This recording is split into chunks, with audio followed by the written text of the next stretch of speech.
Seorang pembunuh bayaran kelas atas bersiap untuk membunuh presiden. Pertama, ia menembakkan satu peluru uji ke dinding untuk melihat bagaimana kipas kecil di dekatnya bergerak. Dari situ ia bisa mengetahui arah dan kecepatan angin, yang membantunya menghitung seberapa jauh peluru akan bergeser. Setelah itu, ia membidik targetnya dan menembak lagi. Kali ini tepat di tengah.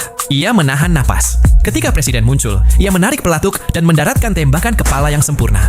Tim keamanan segera menyisir area tersebut dengan teropong, tetapi sang pembunuh sudah siap. Ia memiringkan senapan snipernya hingga sinar matahari memantul dari skop untuk memastikan mereka melihatnya. Begitu ia berhasil menarik perhatian mereka, ia dengan cepat membongkar senapan itu menjadi beberapa bagian, memasukkannya ke dalam koper, dan menyembunyikan bom waktu di dalamnya.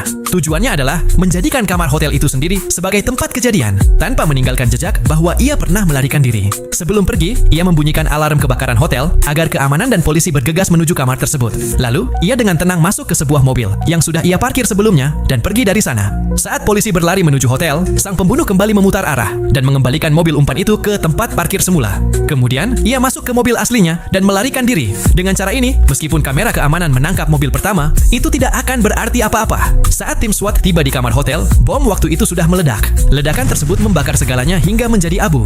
Tidak ada sidik jari, tidak ada petunjuk. Bahkan mobil umpan itu pun hancur. Seolah-olah ia tidak pernah berada di sana sama sekali. Namun, ada satu masalah yang tidak ia duga. Keamanan di pos pemeriksaan jalan raya meningkat 3 kali lipat. Setiap mobil dihentikan dan diperiksa.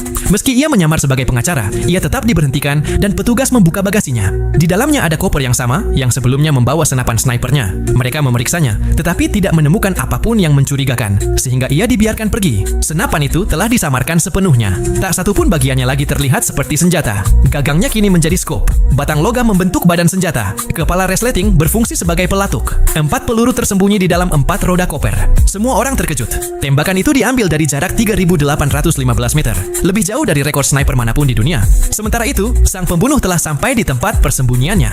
Ia masuk ke internet untuk mengumpulkan pembayaran 30 juta dolar miliknya. Namun setelah menunggu lama, satu-satunya pesan yang ia terima adalah, "Bangsat kau."